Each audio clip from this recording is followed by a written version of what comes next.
SAO. And there's our call. Well, here comes right now. Yeah. And, this is fantastic to have here this morning, and let's hope that the Skype actually works.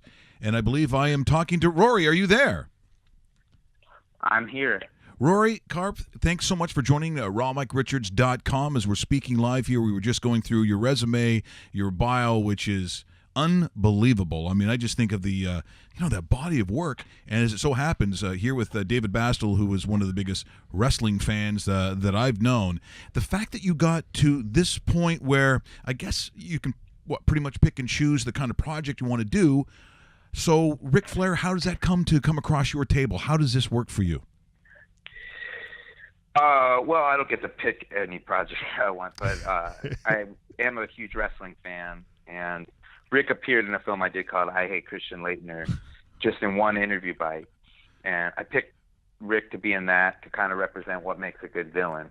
But just in that one interview bite, it got a lot of attention on social media. ESPN noticed that, and I had been bugging them for a long time about doing something on wrestling. So an executive over there, John Dahl, he saw all the attention Rick got, and he goes, "What do you think about doing something on Ric Flair?"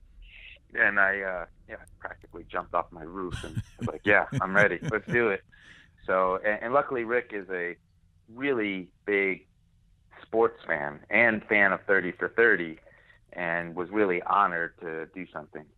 Well, I think there's probably, and again tonight here in Canada, it's going to debut at 7:30 on TSN 5, and so cool. It's going to be huge. And over the years on our show, if someone doesn't drop a woo, like it is just constant. And I think if you pick a subject like Ric Flair, what I find interesting is that of all the things that athletes would do, or someone in the limelight that would make them beloved, that would make them have a long life and liked, he has at times done the opposite of all of those things. Like maybe the life that he lived, he shouldn't be liked and loved and still alive, and yet he's the opposite of that, Rory.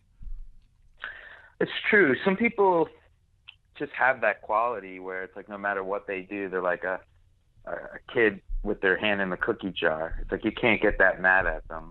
Almost like Tony Soprano.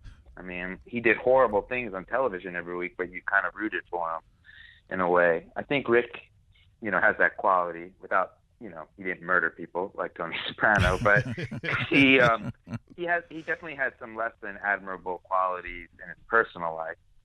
But at the same time, I think he's so entertaining and fun. Like that's a word I'd use to describe him a lot, is fun. And he's very relevant now. It doesn't seem like his promos don't seem dated at all when you look at them. It seems like, and they're, you can kind of get lost in them and almost forget about your problems in a way, forget about your troubles. And I think like we all want that more or less, because life can get depressing sometimes. Yeah, it certainly can. Rory, so good to talk to you this morning. I have to ask you, and you mentioned, and we kind of knew about this right from the start, that you're also a big wrestling fan. So as a wrestling fan and as somebody that have watched it over the years, you already have a conceived notion of Flair, and you've seen him through everything from the NWA, probably even in Minnesota when he was with the AWA for a while, WWF, WWE. He's been everywhere. He's a world athlete. What did you learn from this documentary after sitting down with him and talking to countless people? I mean, just looking at the reviews on this, and I didn't want to spoil it for myself, so I only watched a certain amount. Did you learn anything being a big wrestling fan that you didn't know about Flair when everything was actually complete? Well, certainly things in his personal life I didn't know about, like about his childhood and growing up adopted and that kind of thing. Also, what stood out to me is sometimes you remember something from your childhood, and then when you watch it as an adult, it doesn't age very well, or it's not as good as you remembered it. Mm-hmm. He was kind of the opposite. He's better than I remember. And I think it almost gets lost in all the crazy stories about him, that how good he was at his profession. And I'm really in awe of people, no matter what they do for a job, when they just kind of strive for excellence. And I mean, I was at like Starbucks yesterday morning, and the barista was like so good at her job and was so on point. It was like she was like the best barista I ever saw. And but I mean it. Actually, I remember I had the privilege of working with Paul Newman, and there was the first celebrity I worked with, and he mentioned that he was really in awe of excellence. It had mentioned a crossing guard on his way to the narration, and how good that person was with getting the children and all to school and whatnot. Well, anyway, wrestling sometimes has been looked down upon by people in sports, especially years ago. And Rick, like, he had perfected the skill almost in a way of wrestling. He was so good in the ring. You could very rarely see him talk. He was so good at showing his emotions, his facial expressions, making other guys looking good, taking bumps, throwing punches that looked like they were really hitting their mark. I got chopped by Ric Flair. He actually chopped me in the chest. And, that's awesome. Which was, it was awesome. He was like, you really want me to hit you? And I'm like, give it to me, old man. And man, and it hurt.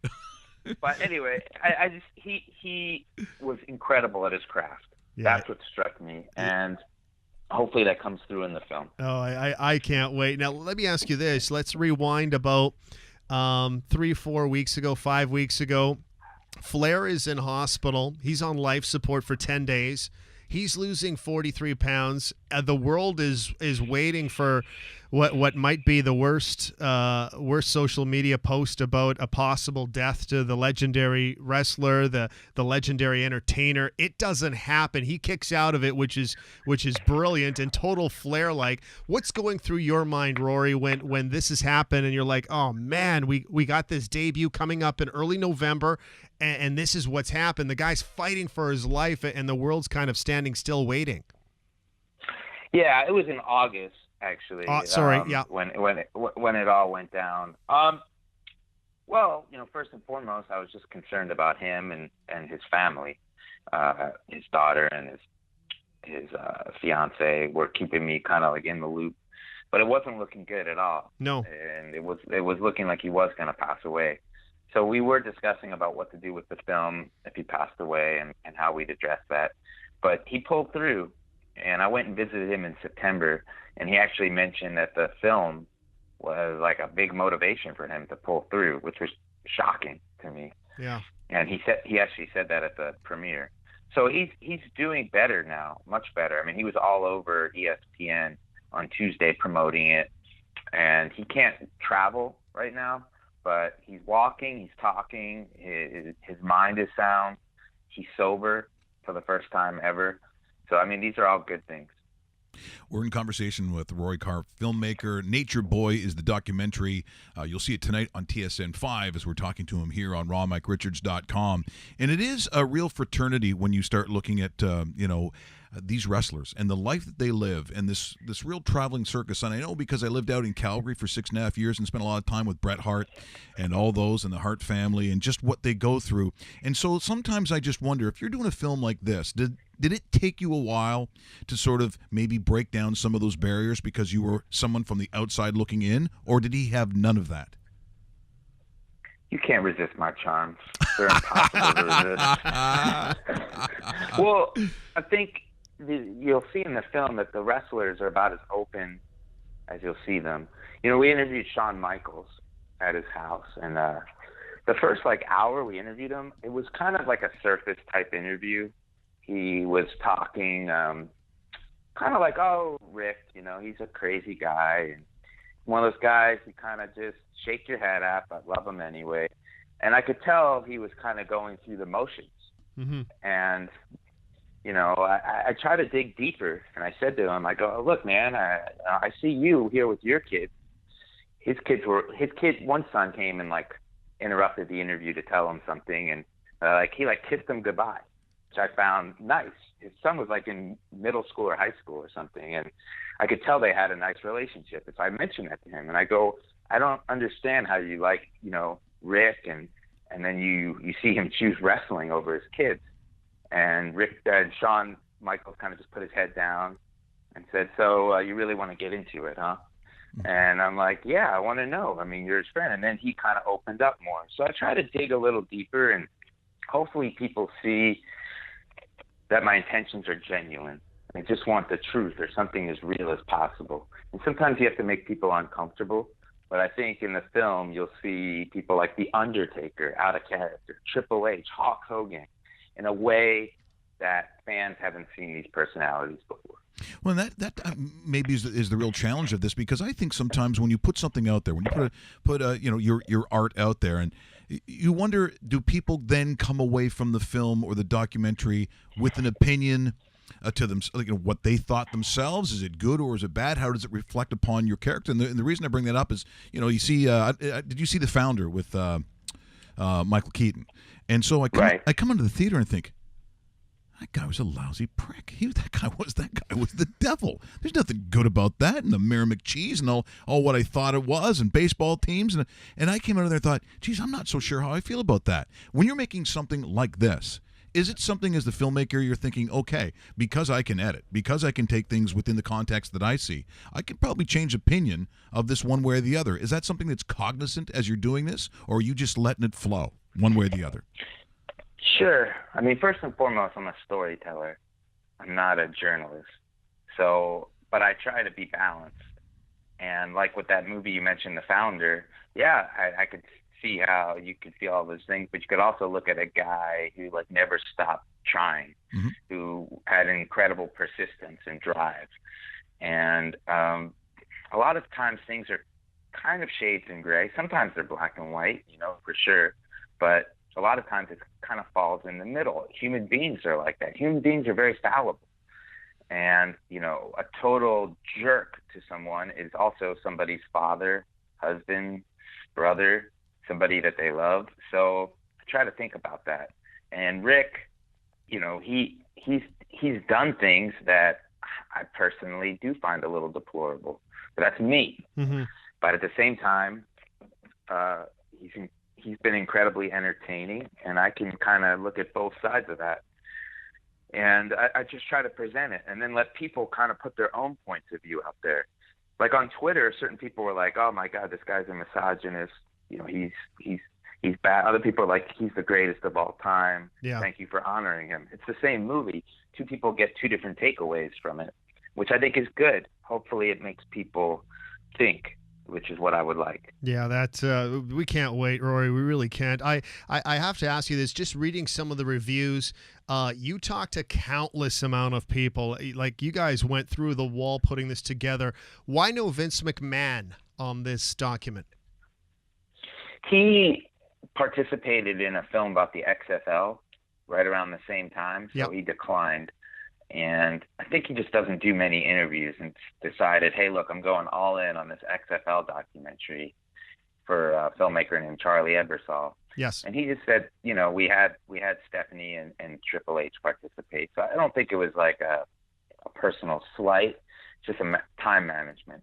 Gotcha. And a wrestling question, because there's a couple people tweeting in us, ask him this. We don't have time for all the questions, but I will ask you this. WrestleMania 8, a lot of people wanted to see Flair and Hogan, and you talk about this a little bit, and you touch on it a bit in the documentary. As a fan and talking to Flair, when you got his answer on that question, are you surprised that he thought that it was a better idea not doing the WrestleMania 8 and just doing the shows and making the money that way? I mean, from a wrestling fan, you want to look in the archives and see Hogan versus Flair at a WrestleMania, and we didn't see it at that time. Yeah, it doesn't really make much sense to me. Yeah. I mean, I remember as a fan, they would have those wrestling magazines, like what would happen if Flair went against Hogan. And also, too, which was crazy about that, is he came into the WWF as the champion. Most guys left the organization losing or disappearing for months at a time. Like Ric Flair was on TV a week ago, and then he shows up and he's got the belt on TV. Bingo. It was like the first invasion, and he's calling himself the real world champion. I mean, it was incredible. If they would have kept those two guys apart until WrestleMania, I mean, it would have been, who knows, just through the roof. But I remember as a wrestling fan, not even believing it. They were pixelating the belt, and he was coming out. He was called Ric Flair. Like a lot of times, the guys who come to WWF, they have different names. Correct. Like Arn Anderson and Tully Blanchard went there. They were like the Brain Busters, or you were like, what the heck is Yeah, they're going not on? the Brain Busters. Come on. He was just Ric Flair. He was still the Nature Boy. His robes were the same. His belt was the same. It's really crazy. I mean, that's something I would have liked to have asked Vince McMahon. Like, why he never tried to change Ric Flair. No. And it worked. I mean, him winning the Royal Rumble, I mean, that was such a great moment, that Royal Rumble. And just going back through that, you see all the big names that were in that and how great Flair was. So I really wanted to focus on that section because for a wrestling fan, that was like the ultimate like crossover. And it was like if Ali could have fought Tyson, and then it just didn't happen. And then it happened in WCW, and I remember it being horrible. Yeah, it wasn't the same, man. It wasn't the same. It wasn't the same, and then they like brought in all these extra people unnecessarily. Like Shaq was there, and Sensational Sherry, and it was just instead of just the two best guys going at it, it just became like a farce. And it's a shame, but I mean, hey, look, what are you going to do? He doesn't seem to care at all about it. So, and Rory, I think after look, this thing is going to be obviously it's going to transcend it, more than just a wrestling fan is going to watch this documentary. But for wrestling fans themselves, this is unbelievable. Like this is like giving, as the dealer gives you just a little bit. Now people are going to say to you, "Okay, that was great. Who's next? What guy are you doing now?" You could get that. Well, a lot of people are like, "Oh, it should be longer. It should be longer." And you want them to want more. And I don't need Justice League to be 3 hours long, okay? I'm good if it's an hour and a half. I don't need these. This isn't The Godfather, okay? I mean, I'm good. And so it's the movie, to me, it's a nice compliment that people want more. But then if they had more, they might actually be disappointed and feel like it's boring in parts or – so, this is a guy, too, keep in mind that Christian Laettner, his peak was like, 4 years at Duke. That's pretty much the crux of the film. Mm-hmm. Ric Flair wrestled for like 40 years. I mean, you could interview the world. People are like, how come you didn't interview this person? How come you didn't? And some people take it personally. Like, people have reached out to me saying, I'm really disappointed you didn't contact me. And I'm like, it's really not personal. It's more like I only have so much money to spend, and yeah, I mean, the guy's wrestled like 1,000 people, so you have to make tough choices. But I'd love to do another wrestling film, and I actually mentioned it to the Undertaker. He said no. He said I have too many skeletons in my closet. No thanks.